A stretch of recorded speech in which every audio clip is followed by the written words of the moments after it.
I love when a YCS smashes the market and everybody's like, why are these cards going up in price?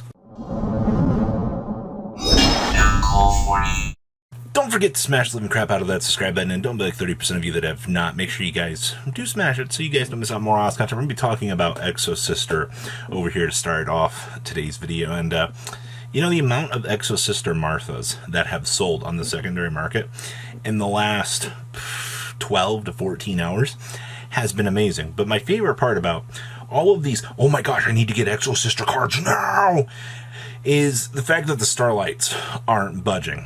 This is another one of those good examples where people are looking at low rarity stuff and going, wow, you know, like, this is kind of enticing. And that's what you really want to talk about on these sorts of markets is, hey, a deck just won a YCS. This deck has been deemed irrelevant for, I don't know how long or at this point, or, you know, like how Exosister had to play through a lot of the extraneous conditions that it had, because, I mean, the best deck in the room literally is Macro Cosmo Eater 9000 Slayer Machine, and it is, Kashtira is a monster as it is. But we always kind of tend to see these trends every single time, you know, something fresh comes through here, especially on a YCS victory. So am I surprised to see that Exosister cards are spiking up? No. But this is a generic reminder to go, hey, this deck just came off of a YCS win. Granted, it was being like 300 people, but people are now looking at this going, okay, this is kind of relevant. It's within my budgetary options, and I can afford to pick this up. And I think that that's typically a good thing. To be honest with you, kind of going forward, I don't know what we really expect out of Exosister. I don't know if the deck it's probably not going to maintain a top metagame position. To be fair, it always was kind of a rogue deck at best, but it really tends to function better, you know, when it has things in the format that it can kind of try to out. So do with that info what you will. I think it's a little bit silly, but hey man, people like, ooh, Exosister cards. Next up is going to be Dragon Link related things.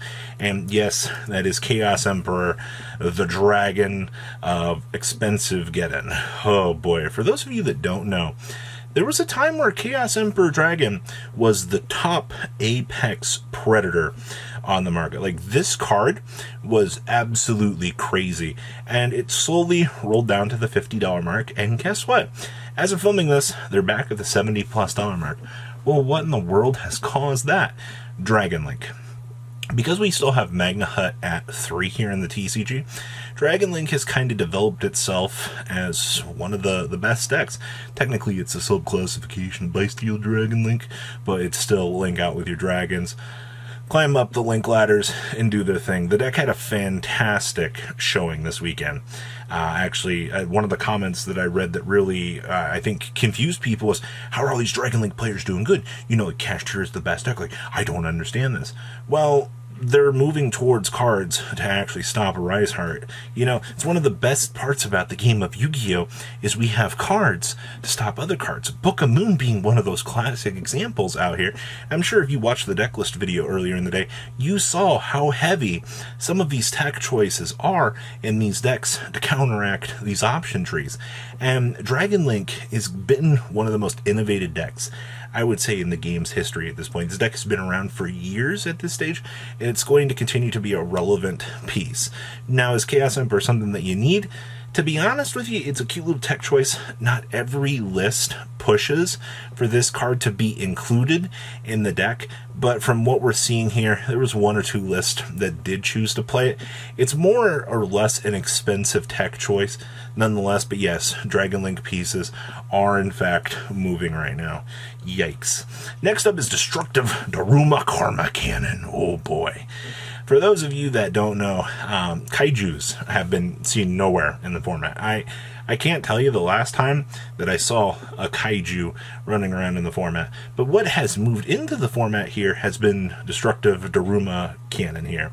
Now, this card is actually really cool. So it changes as many monsters on the field as possible, the defense position.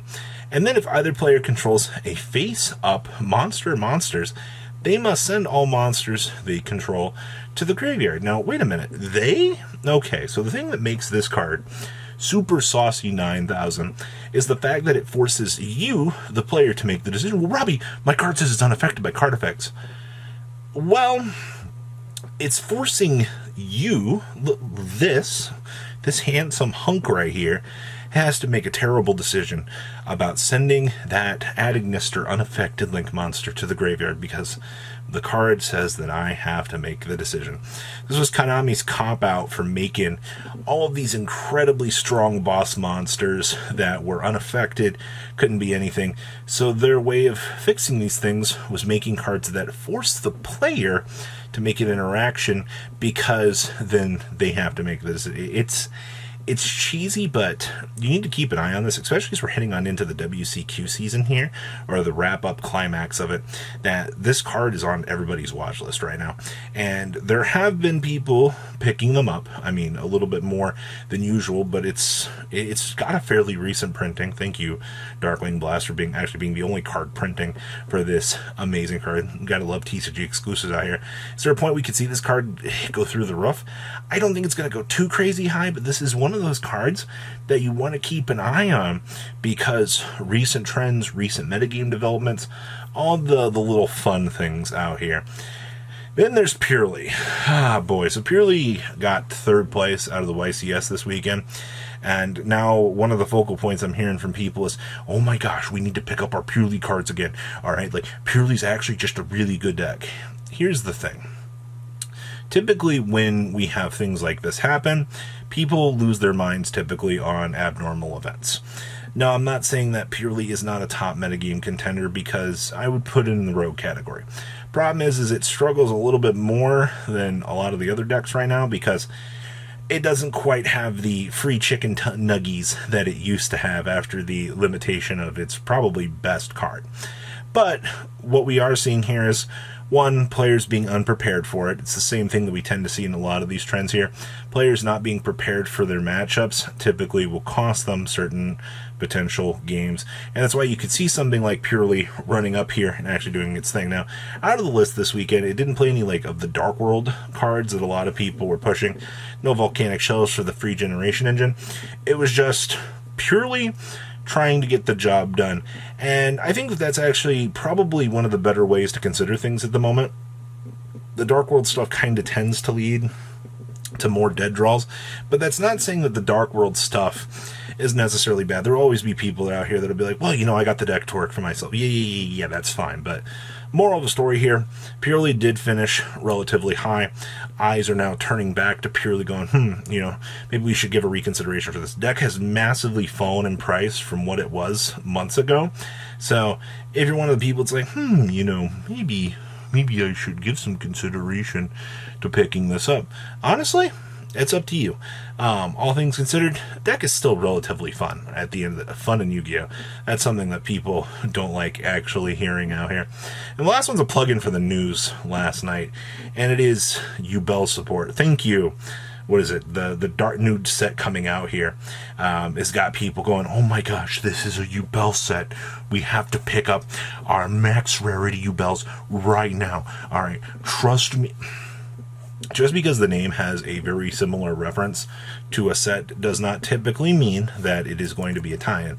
We're about 99% sure on patterns at the moment that it seems like it's probably going to line up with Yubel support, to be honest with you, but at this point in time, Phantom Nightmare is going to be the next core set. I think it'll be, our January set at this point in time, because it comes out in October for the OCG.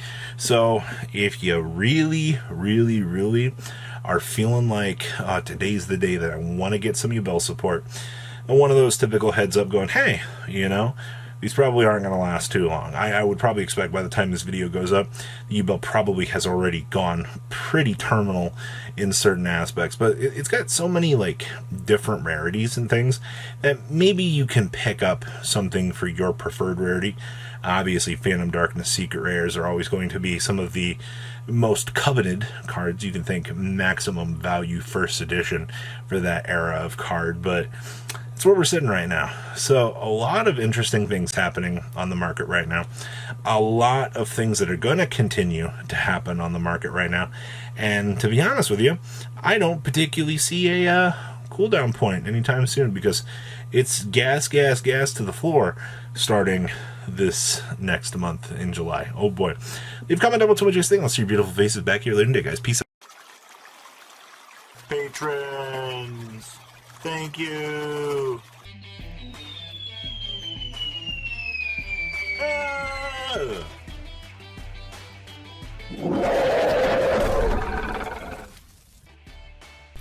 Thank you so much for watching. Check out these other videos.